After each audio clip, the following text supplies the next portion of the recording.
So I'm going to tell you something that the big majority of you don't know, probably because you don't research. As you know, there's a website called theflatearthsociety.org. Do not read that website if you want to learn the truth. This website, theflatearthsociety.org, is controlled opposition. Okay, even though it looks so awesome and cool and so important and stuff, it's controlled opposition. It's just a website that mixes truth with lies and satire. And the purpose of this website is to discredit the genuine flat Earth research. And they're doing this since 1970. So the origin of this website, and back in the day, of course, there was no website, but the origin of the whole this Flat Earth Society thing is from 1970. So there's a guy called Leo Ferrari, like the car, and he is suspected to be a Freemason and philosophy professor at St. Thomas University. He's dead now, so he passed away in 2010. But though he passed away, the website, the Flat Earth Society, exists today, and the moderators and the people who are actually managing that website, they're in the footsteps of this Leo Ferrari, who in the past 50 years, since he created this Flat Earth Society in 1970, their only purpose was to make the flat Earth, the real flat Earth and the real flat Earth research, as a subject of joke and stuff. So more than that. So before all this happened, why did the FlatEarthSociety.org, why was it created, and why was a guy like Leo Ferrari put or paid to mock the flat earthers? Because the first genuine truth seeker, in terms of like gathering all the people around, because obviously in the 19th century and before the Second World War, there were people in the world who would research flat earth, but there was no international organization or organized group. So the first organized group that dedicated themselves to the truth of flat earth was in 1956. And in 1956, so pretty much a decade after the Second World War, there was a genuine truth seeker and flat earth researcher by the name of Samuel Shenton. Samuel Shenton has started, he's the first one to start the IFERS, which stands for International Flat Earth Research Society. And when he started this in 1956, you can imagine, in a world with no internet and pretty much no TV and no radio.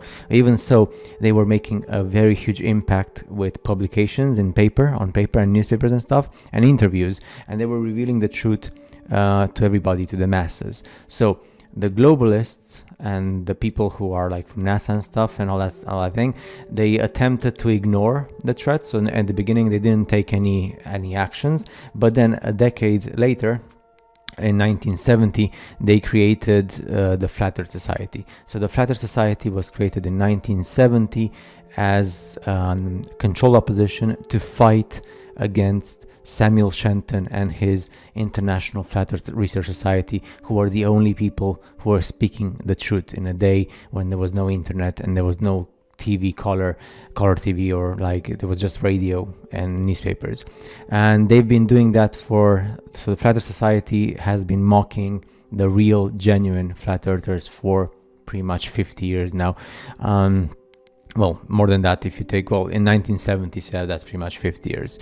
So to give you an idea of how this control opposition works, Leo Ferrari, the then president of the Flat Earth Society, would go on to make interviews and stuff, and he would like give all sorts of comments on how he would go to the edge of the earth, and in order not to fall from the edge of the earth, he would have this rock and he would hang to the rock and stuff. So lots of like weird things that the only purpose of this guy and his FlatEarthSociety.org website today is to make people who actually want to go into the subject, to make them feel lost and to make them look at this as if it's just like a stupid insult to humanity and just a joke, and that's it. And unfortunately for us, it works because lots of people who are like, they come from being ignorant and stuff.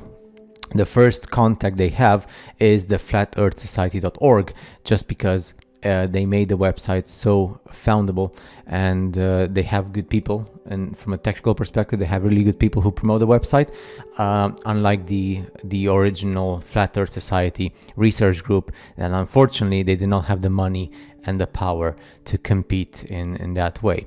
And also there was this problem afterwards, because after the first president, so after Samuel Shenton died, the next president of the IFERS, of the International Flat Earth Research Society, was Charles K. Johnson.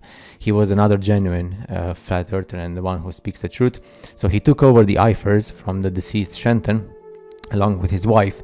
And then in 1974, Johnson wrote to Ferrari. Actually, Johnson wrote to Ferrari three times in a row, and Ferrari only replied once, so you don't get lost. So Johnson, from the IFERS, from the real flat earthers, he wrote to the fake flat earthers, to the Flat Earth Research Society, so the flatearthsociety.org.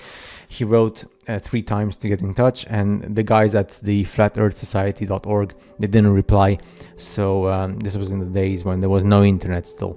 So at the third time that he wrote, he got a reply from Leo Ferrari, but only with a paid application form. In those days, you could also pay and make an application form, like via newspaper, via magazine. It was a like paid magazine and stuff. So Johnson from the IFERS, so the real flat earthers, they investigated Ferrari and their Flat Earth Society, and they came to the conclusion that they're only using the name of Flat Earth to promote mockery and to make fun, etc., etc. So unfortunately, and this is why I am saying that most of the people, you don't know what happened in history, so it's important for you to understand. Johnson's house was burned, and this happened because there was an arson attack by a NASA agent. Now, of course, you will never find this anywhere because nobody would actually agree to that. But his house, interesting enough, right, the house of Johnson, who was the president of the International Flat Earth Research Society, where they had all the materials from all his lifetime and the lifetime of the former president of Samuel Shenton, everything got burned. So I guess you get the point, right? Why would the house of the leader, of the president of the International Flat Earth Society would get burned to the ground? Why? Because they burned all the materials. In those days there was no internet, so everything was physically stored and everything was burned. Because NASA, and remember this was like in the days of the Apollo missions and all that stuff, so they pretty much just organized an arson attack and they burned everything to the ground.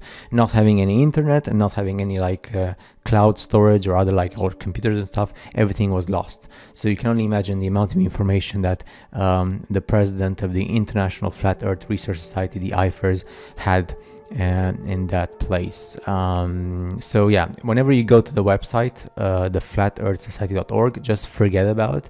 If you want a website or like a place where you can actually understand things much better, in a much better way, the only person who actually has followed in the footsteps of the original flat earthers is Eric Dubay, and Eric Dubay has his own International Flat Earth Research Society forum, which is actually IFERS or ifers.123.st. I think it still works because he was banned. Yeah, it works. So if you type in your browser ifers.123.st, because he was banned by the host provider, by the previous host provider. So in the end, he managed to reopen it again. So you can imagine the problems, right? The president of the IFERS Society, his house got burned and all the materials were lost. And in the case of Eric Dubay, he got banned by his host provider. So he had to search for a different host provider.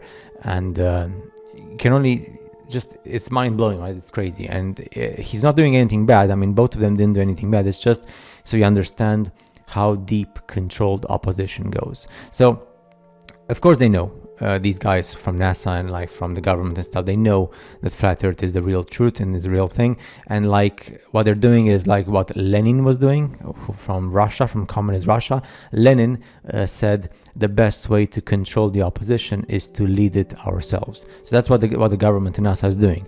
Instead of fighting against the flat earthers, the Flat Earth Society, they created their own Flat Earth Society, and they're just combining lies and truths so that people don't know anything anymore. So if you're like a person who doesn't have the time, or you're too lost because you don't have the amount of knowledge and wisdom to actually navigate through the lies, you would just find yourself going to the flatearthsociety.org website, and then you would get completely lost. And that's their purpose. Their purpose is to make people fight against each other, to hate each other, and that's, divide and conquer. That's the whole thing. So I'll leave the two links at the end of the video so you know which link is CRAPSHIT and which link is the actual good stuff, the nice stuff that helps you navigate and leave the lies behind and just get used to the truth.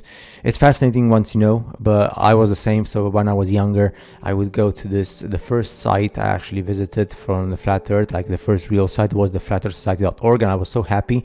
They have some interesting things there. I'm not saying everything is bad, but like I said, they're mixing lots of lies in that truth. And then afterwards, when I found out about the Eric Dubay International Flat Earth Research Society, I was so happy because I actually saw the difference between the two.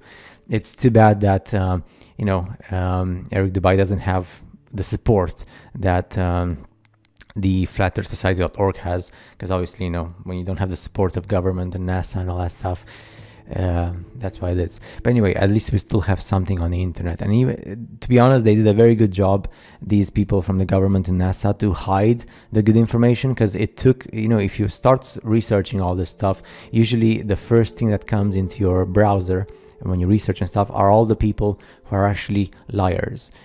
Even some of the big figures on YouTube, people who are considered like top flat earthers, they're liars as well. So nobody actually gets to there's very few people in the world. Eric Dubay is one of them, and there's like a couple of more who actually, there's actually 4 or 5 more, right? But they don't have that reach like the others have. So whenever you see a person who doesn't have the reach, worldwide speaking, because they don't have the resources and stuff, then that person or those people are actually closer to the truth than the typical people who actually promote it. Because as you know, YouTube and the internet has completely banned, in a way, from an algorithmic perspective, the algorithm has completely banned all the people who actually speak the truth, and they're only promoting people who mix lies with truth, and they just do mockery and jokes and stuff for the purpose of making false claims. So that's it. I'll leave you that, and I'll see you guys in the next video.